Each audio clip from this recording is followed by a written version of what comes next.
Well, that's how it is nowadays, and I realize that shit just being on TikTok too, though.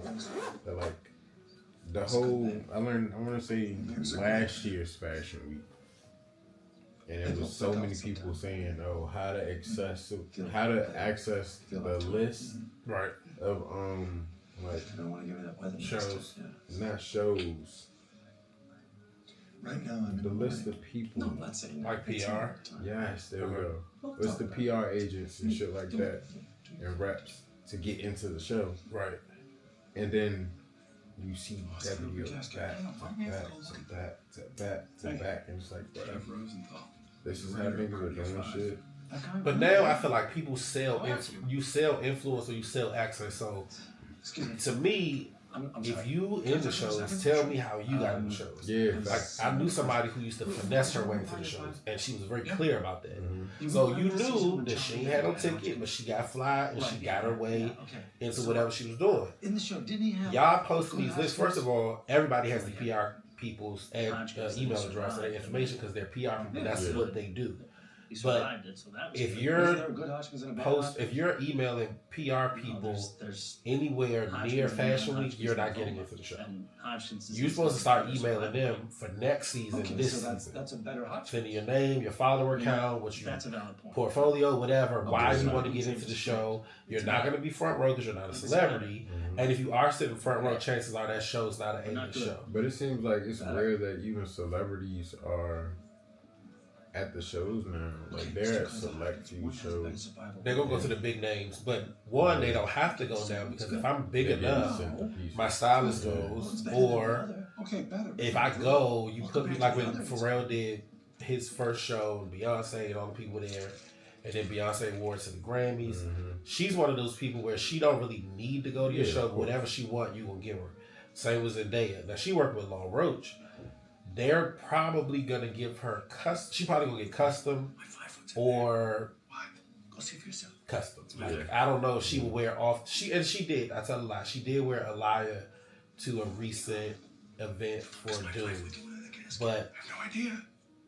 It's different. It's Aliyah. Not a lot of people can pull it, and then you got to look too. If it's ready to wear, certain people can't even pull from that house, so you don't have to worry about other people because they're not even gonna give it to you. But influencers going to shows is kind of weird to me because the whole purpose to me or the whole vibe of the influencer is where you're a regular person showing people like how to vibe or how to do your style this way. I'm plus size, I'm tall, I'm skinny, I'm whatever. And so you showing people how you do it, and then they like, oh, I identify with you. Now I'm going to take tips from you and do it. But most of y'all are regular people, or y'all got a lot of money now because you've been influencing. And I can't buy what you buy. You just like the celebrities. So I'm not really getting nothing from you because I'm not. So because I'm not. I'm not. And that's like, I was talking to somebody about that this weekend or to today. Like, a lot of the black influencers, we want them to get successful. That's the goal. That's the job. Happy for you. But then you get there, and now all of a sudden, when you used to do the Target, the Walmarts, the whatever, the thrifting, and we loved it, now this is Balenciaga, fresh on the runway. I went to the show, and I got the booth. And here's the other crazy part about it. Now first of all, you have a runway head to toe that they gave you because they want you to talk about it in their video to your followers. But your followers are not going to wear that because they don't have the money. Yeah. And why would I buy an $1,100 pair of Balenciaga knee boots that make me look like a Power Ranger? Where am I going? A pirate. I have a day job. I'm not ever going to wear those boots. Yeah. And as an influencer, you're not wearing those boots. You wear them for that video. You might wear them for a couple of pieces of content. But these people on an average day do not dress like that. It's not practical. Very few, and that's my thing now. I feel like very few influencers outside of their content dress the way that they put their image out on social media. That's not who you are. That's crazy that you say that because I just watched a video yesterday on YouTube by this one nigga, and it was like his pickups for the winter. Yeah. And I'm like, nigga, who's really wearing these pieces? You're not. I would rather you go to Walmart when they first dropped, whatever, they dropped their spring pieces, whatever. You're like, okay, cool. So these are the pieces I picked up to incorporate into my wardrobe. So I bought this overshirt. I'm gonna wear this over a thermal shirt, some cargos, and some Timberlands. You know, it's cold out here. Woo. Then I bought this fleece coat. You know, it's kind of thin, but I can layer it over my hoodies, my whatever. So you showing me how you can take inexpensive but quality pieces and put them into your wardrobe. And it's sustainable because you're not just buying a bunch of pieces every season. That's the other thing. Y'all are buying a bunch of cheap pieces. So you go to Shein, you buy $300 worth of clothes this season. You wash them, you wear them, they don't last, they fall apart. And the next season, you bought $300 more worth of stuff that you don't have. So you don't have any heritage pieces. No coats, no pants, nothing. Now, do I? Staples for real. Exactly. So I'm like, if I shop from Shein, somebody was like, well, that's crazy. You supposed to be sustainable. How could you shop from there? I said, well, one, look at cost per wear. If I spend $8 for a shirt, I'm going to wear it at least 8 times. Mm-hmm. But I'm going to put that in my wardrobe because I have my staple pieces. That piece is the razzle dazzle. It's the trendy piece. It's the thing I can put on with some jeans from the thrift, make a cool fit, make some content with it. But I'm going to keep it as a part of my wardrobe because I can afford a couple seasons at least. Like, yeah. Niggas be bullshitting. And I know because it's not necessarily high quality, I'm gonna wash it in cold, hang it up, and I'll have it last. Y'all taking Shein and Fashion Nova and all of those pieces, put them in the washing machine with harsh detergent on heavy duty, and them pieces is done. Mm-hmm. You can't do that. Mm-hmm. And to me, that's not being an influencer. You shopping cheap, styling it. It's trendy, so you don't really have to do too much. It's not a heavy lift. You put it on with shoes from these same places. Like, where are your shoes even from? You have leather shoes. Do you have good quality sneakers? You got, retro Jordans or vintage New Balance. I don't know, something other than my whole outfit head to toe is brand new or runway. I can't wear that. You got Balenciaga boots on with vintage Levi's from 1863 that cost $4,000. A hoodie from the thrift that I guess that makes you current, and then a trucker hat that you got at the Waffle House, and everybody's like, "Oh, that's so man! Oh, that's fly!" But you don't wear that. You don't. When you finish your content, you took them boots off, put them back in the box, put some Crocs on or some Birkenstocks with them same jeans, and you went on about your business. But why not wear your Birkenstocks or your Crocs and dress style those? Show people that, okay, I can put Crocs on, but it's not my running to get the mail fit. Mm-hmm. I actually put a fit on with my Crocs. Like, I put on a little wide leg sweatpant, threw on like a nice oversized knit sweater, put a turtleneck underneath, a beanie, and that was my fit. Yeah. It's like, oh, those are Crocs? Like, yeah, I put on Crocs with it. But I'm not, even like the fit I did this morning, the Rude fit, I like that fit. If I had the money, I would invest in it because the fur looked really good quality. The hoodie's high quality. The jeans, nice quality. The glasses, the fit looked like quality and something I would wear. But I think because Luigi is not trying to do like these outrageous, ridiculous, he trying to give you style. He not trying to give you couture level, ostrich feather trench coat. Like, where am I going to wear that to? And he dresses like that. Like, I've seen him since the show. He's worn the fur with some jeans and a hoodie. Or he's worn the other fur in his collection with a sweater and some pants. So you wearing it, you styling it your way, makes me want to look at your brand more. Because I'm like, you like your stuff. Mm-hmm. Even to Pharrell. I'm not a huge fan of his collections, but he's wearing them. So I respect the fact that even though you might not be the most popular and people really flocking to your designs, one, because they are outrageously priced. But you wear them. You a billionaire or millionaire. You got it, and you make it look good. Yeah. And that's what convinces me to like some of the Louis Vuitton stuff, because you make it look fly, so I can't be too mad. Yeah. And that was the dope part about it. He had the fur. It's like a blazer underneath and a hoodie. That's an easy fit. Everybody got that. And I mean, if you don't have a fur, they're everywhere in a vintage shop. Or now everybody's selling faux fur, so it's an easy lift if that's something you want to do. because it's like it's out there a lot now. And if you want to invest in a fur, there's a lot of vintage spots you can go to, consignment shops, because now it seems like to be the thing. The NBA players are wearing furs, and you know they got fur what you call them things, like clearance sales, warehouses. You can go to like these fur sales. Like if you was buying a fur and you ain't making payments, they'll sell it, but they'll tell the new person coming in, this fur is $800. It's $400 to it. If you pay the balance, you get it. Type joint. So if you want a jacket and you see it, they like, oh yeah, $400. Get that. Get maybe a little oversized, rock it with your pieces. Keep it pushing. But yeah, I think people doing the trendy and doing the easy and doing the designer is an easy lift. So now that's what everybody's doing. And being an influencer and doing get ready with me's and style is easy. And it doesn't take effort. You don't really have to be stylish. You just have to have a cool intro, some good music, a crispy background, and reasonably good fashion. Not style, just good pieces. Then you put it on, and people are like, oh my gosh, that's dope. Like I saw one, the dude had a decent fit, but you show a hoodie that has a design on the back.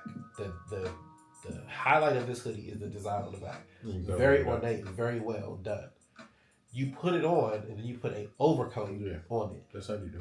That makes no sense. Yeah, that's how they do. Because if I'm a designer and I've gifted you or you purchased it for me, don't put my piece in a get ready with me that has a back design that I really took time. Not no screen print, not no iron on, but I really sat down, and then you put an overcoat. I was like, yeah. Hey, don't do that again. Because I'm going to DM you like, hey, take that down. Because I'm not reposting it. I'm definitely not gifting you pieces now because this is what you do. You're not intentional. That doesn't make sense. And I think that's the part people don't understand. People just like using shit as a layer in pieces. And that's not that. They don't know how to differentiate. Exactly. But see, that's my point. We call them influencer style, this and that. No. They don't know fashion and they don't have style. You're not an influencer. You're an entertainer. Like people today. You can't sing, but you're beautiful, you're handsome, you have great bodies because y'all work out. The record label gets you a nutritionist and all of that. So you're good to look at. You sound good because they have great engineers and they make sure you have a reasonable amount of talent. So you're a plant. You're something that pleases the eye and the ears of people.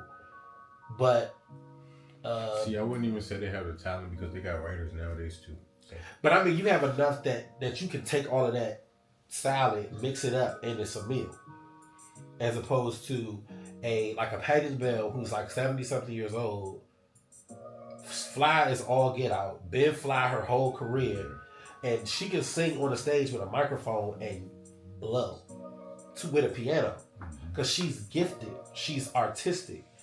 And that's the thing, like regular people that are, or not regular people rather, but people that are stylish or fashionable, we don't need to know that it's the mob wife aesthetic or fur coat is the trend or oversized is the trend.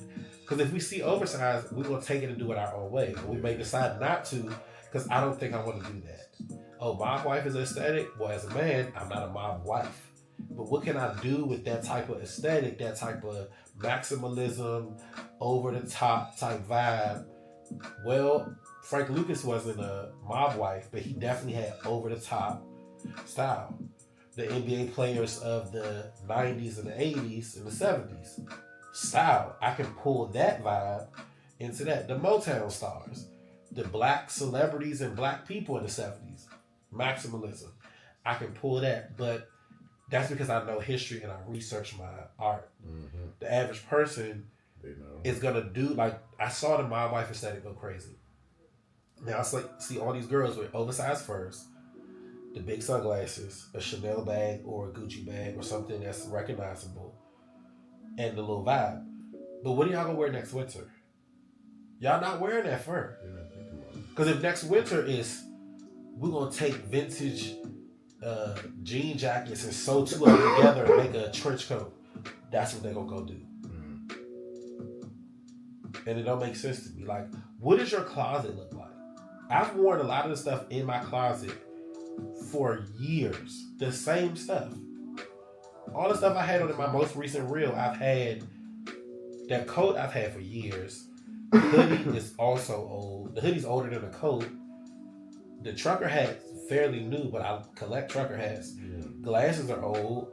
The jeans I bought because I wanted some oversized jeans, and the boots I just bought. But like, for instance, they talking about like, you know, Beyonce doing now Western and country. Mm-hmm. Everybody wants to get on. Cool. I bought my cowboy boots months ago. Not saying I'm on or I'm an oracle or whatever, but I bought them because I wanted them. Yeah. So now that she's in place, and everybody's like, oh man, we all gonna vibe. Okay, y'all buying cowboy boots and the bolo ties and all of that. That's great. They bought it because of her influence. Right. And that's cool, but real cowboy, like my cowboy boots were on the low end at like $160. Mm-hmm. But I bought them from a family-owned store that purchases all of their boots from Mexico. They're real leather. And I didn't want to spend like $450 on a Stingray boot because it's not really my jam. I wanted a nice regular pair that I could wear with a lot of stuff. Right. And so that's what they directed me to. But this same store got the belts with all of the rhinestones and stuff on them. They got the shirts with the ornate stitching on them. They got the authentic Wranglers. So if you really want to do it, go to somewhere, support a family-owned or independent-owned, and get the authentic stuff. The real shit. Y'all going to buy the same way y'all did for these concerts when they did the Renaissance concert. Y'all bought cheap boots, cheap hats, and then you went to be a part of the aesthetic. That's how we know that it's not really in you, so to speak. You did it for a look. But I'm not buying no cheap boots. I don't want those. I want the boots that's gonna last me because I'm gonna wear it for more sustainable. Yeah, but some stuff I've learned, and I've learned that over the years. Some stuff I like a lot, but I don't like it enough to spend my money on it. Mm-hmm. And I like other people. I would like you doing it. I would like somebody else wearing it, and I'm like double tap because that's fire. I'm never gonna buy those. Fuck yeah. That's fire on you. On you, for you. Because I'm not going to do it. I realize if I buy that, because I've done it in the past and wasted money and gave it away or whatever. Mm-hmm. And so now I'm like, oh, I like that. That's cool. Not for my body type, not for where I'm trying to push my aesthetic. But that's fire for you. So I just keep it pushing. And then if I decide at a later time to do it or to wear it in a way that, that I want to, I'll get it, I'll cop it, and then I'll be like, okay, well, if I'm into thrift and I see a dope pair of boots, that's when you'll get it. I'll buy them because they were $25. So if I wear them for a couple of pieces of content, cool. I'm not really out that much. And then cool. But like a fur, I have 2 faux furs and a real one. And I was like, oh man, I need to get another fur because that like the vibe. And I want this fur like Kyle Kuzma, he got the fox, and PJ Tucker got this fur. I want a fur like that. And I was like, wait a minute, hold on. So I have a brown fur that's really big. It's oversized fur that I wore in my most recent reel. I got a black fur coat that's a little less big, but it's like really gentlemanly, like 1950s type vibe. Mm-hmm. Cool. I got a real fur that's a mix of furs that's really like, again, really like maximalist. So I was like, do I need another fur coat? No. I need to work with what I got because I got brown, black, and then one that's like gray to black type, like a little razzle dazzle joint. Now I want a fox fur, but if I come across one that's in a price range that I can do, or something that I think I want, I might get it. But I want to see it. I want to put it on. And put it on and think to myself, all right, what can we wear this with? Are we going to wear this? Because like now I wear furs if I'm going to church or if I'm out on the weekend with a little sweatsuit or something. But I don't wear it to work because I work for a nonprofit. Right. That looks nuts. Even a faux fur to show up from work in a knee-length fur at work. And then the government or somebody comes by to look at what we doing or whatever. And I got a whole fur hanging on my door like, oh, what's up? Yeah, we need funding. And they're like, but we must be paying. You the drain. Because we paying you enough to buy furs. Yeah. You look wild.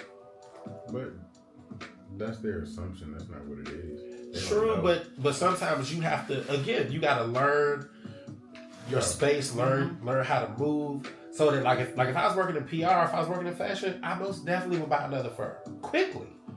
One, because I probably would know enough inroads to get what I wanted from the low, or get somebody to gift it to me, or you figure out how to move and shake. But because that's not my sole job, and I really don't want to produce content in that way, and two, because fur is big business always, and now even more so because you got a bunch of fashion folks, not style folks, fashion folks buying fur. These folks probably hitting heads. They don't even know enough to say, okay, fox furs always are going to cost you a lot of money. It's fox. Mink, your sable, all of that, higher end. You're never going to find those for the low unless you find it at the thrift or you manage to get it somebody's grandmother passed at a estate sale type joint. And even then, they might know enough to be like, nah, we're not even putting these out yet. Your rabbits, those kind of furs, lower end. But if you get a lynx fur, Russian sable, I tried on a Russian sable jacket styling at Bloomingdale's once. It was a short jacket. The jacket was $30,000. They let you touch it. With Russians, I had it on. I was like walking around in it, but I was right there, so I took a picture of it too. It wasn't a good picture, so I haven't ever posted it. But the lady was telling us, okay, the Russian sable fur pelts. Every year, Russia decides how many pelts to let go. So Russia may say, this year we're going to send 1,000 pelts into the entire world. That's it. Or this year, we're not sending nothing out. So at any given time, the amount of Russian sable fur coats in the world is controlled. Because they don't let out pelts. It's not like they don't do commerce with we sell it every year. They do it how they want to do it. Because it's a Russian sable. But if you get a good mink coat or lynx or one of those furs that's like the exotic furs, leopard, cheetah, something that you shouldn't have, price goes up even higher because that's probably super vintage because we can't even kill those animals anymore. And it would look crazy to have it. Like somebody got a lion fur or something. You're like, oh, this must have been way back in the day. So that's what cost you, especially if somebody knows what they have. But these furries gonna hit people's heads because y'all are out here buying furs, and then my furs are upstairs in my closet, but that particular room, I shut the heat vents off because a lot of heat can dry your fur out, whatever. So you make sure that you put it in the proper setting, or you pay for cold storage. But that's the thing. All of these folks want a my wife aesthetic, NBA player aesthetic. You buy the fur, but where you putting it when the springtime comes? You just threw it in your closet, threw it in your little room, and then you next winter when you want to wear it again, man, it's shedding, it's patchy, because it's real animal fur. Think about what those animals do in the different seasons. They shed their coats in warmer months. So if you don't keep this coat conditioned and all of that, it's going to deteriorate. But we follow trends, just like with shoes. I bought a pair of Louboutins because I liked them. I wanted them.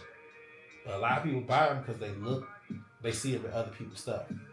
Then you put them on and you're like, oh man, my feet hurt. Yeah. Nigga, I know I won.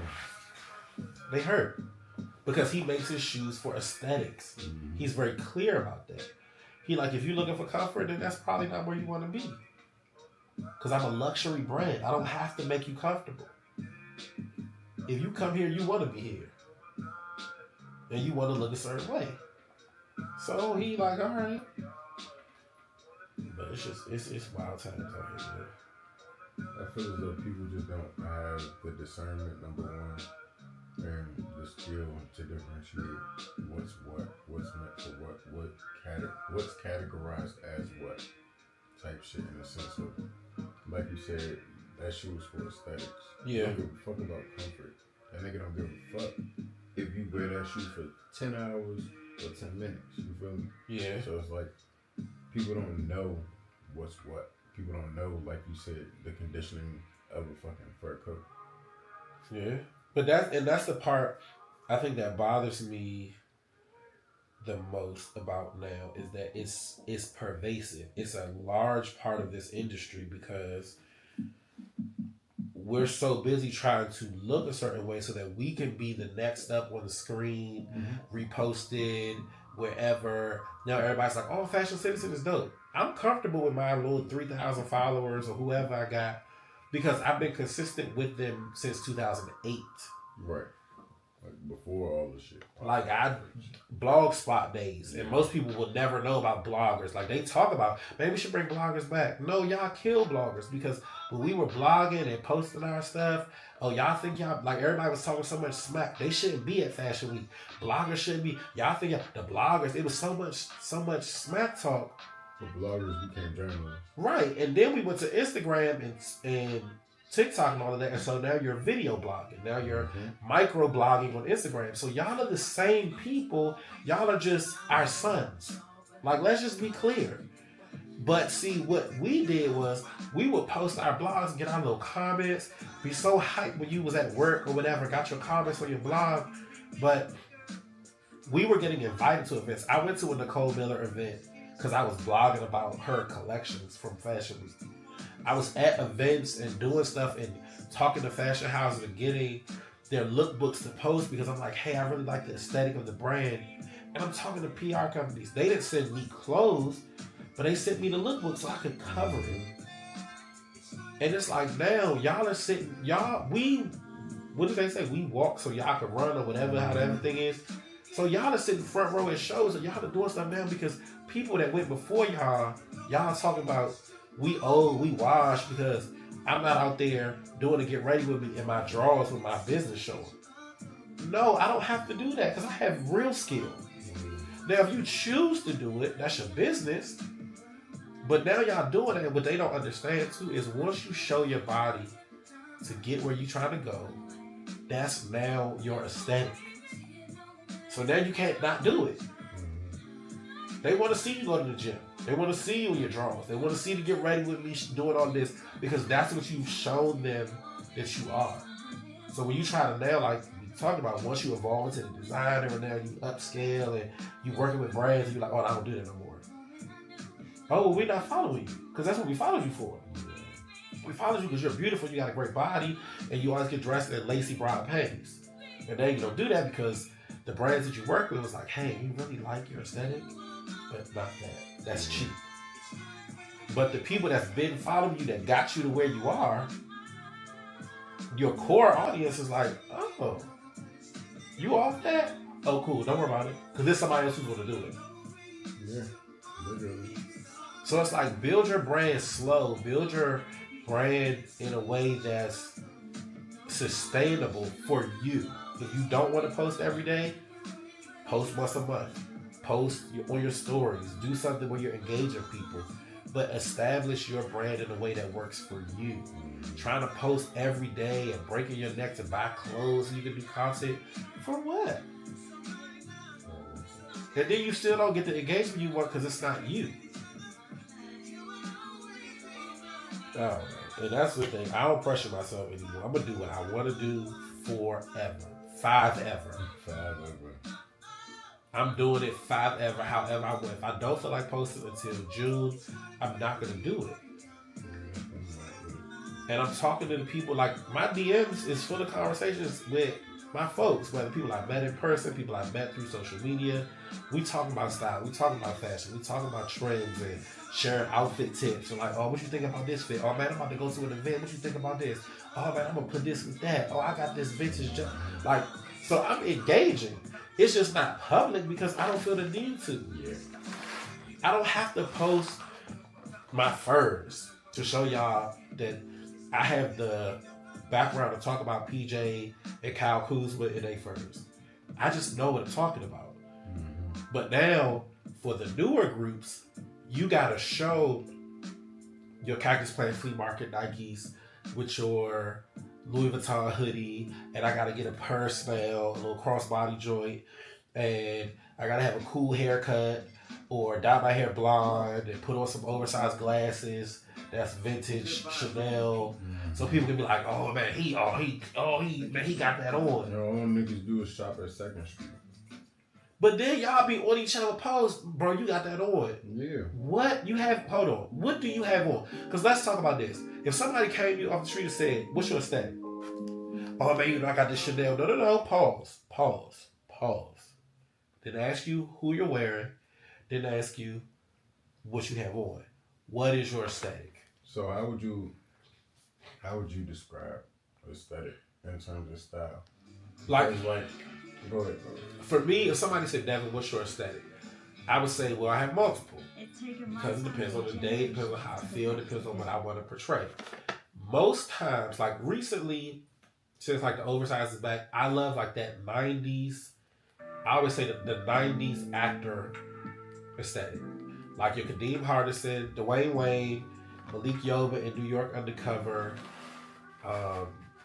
Malcolm and Eddie, all of them old shows when the dudes like wore the vest with the relaxed fit jeans and the turtleneck, or the turtleneck and the blazer vibes, like the classic New Jack City, Wesley Snipes, like all of those 90s movies when the dudes got dressed up, when they wore, you know, the pleated dress pants that was a mustard color with a silk vest. Now I'm not wearing that exactly, but I like that, like the thrifted blazer with like a pair of slacks and like some loafers type vibes. Like my green Gucci loafers, I put those on with some like my polo pants that got the little prints on the chinos and like a polo sweater. So like the Americana, the Ralph Lauren aesthetic.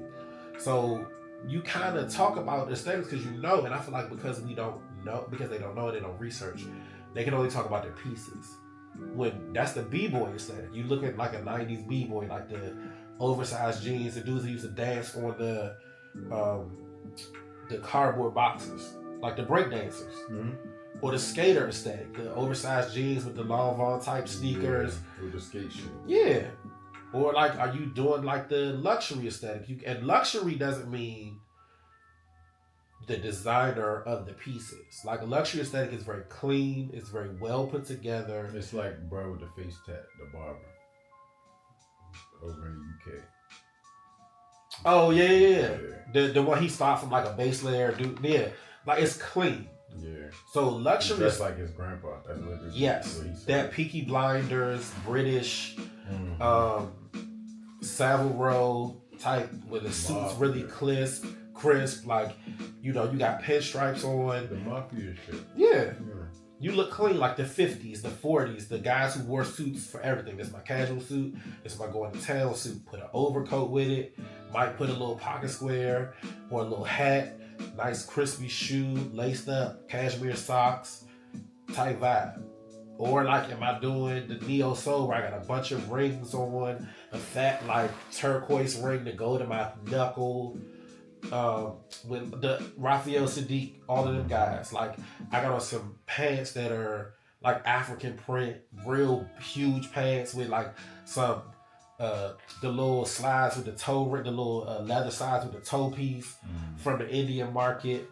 And my shirt is like a little net shirt I got for $2 from the corner store. Or I got a beater on with like a nose ring and like 2 braids going straight back or something, like the neo soul. Like those are aesthetics.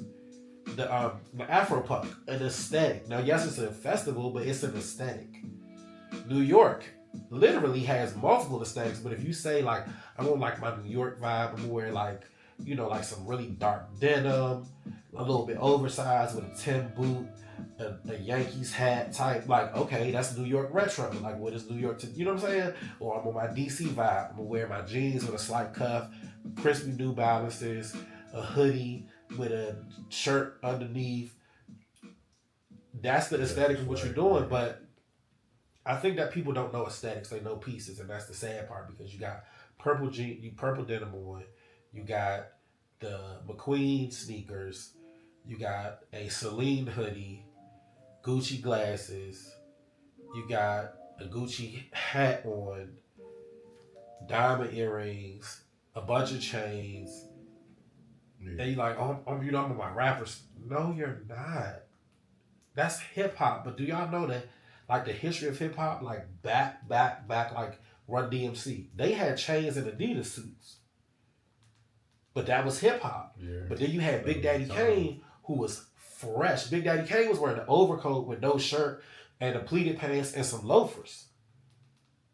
That was chain. Yeah, I mean that's what I'm saying. He had a medallion on those, like instead of a bunch of chains. I mean, he wore different stuff, but you know, he was more like your suave, like I'm gonna take your girl type dude. LL Cool J, same thing.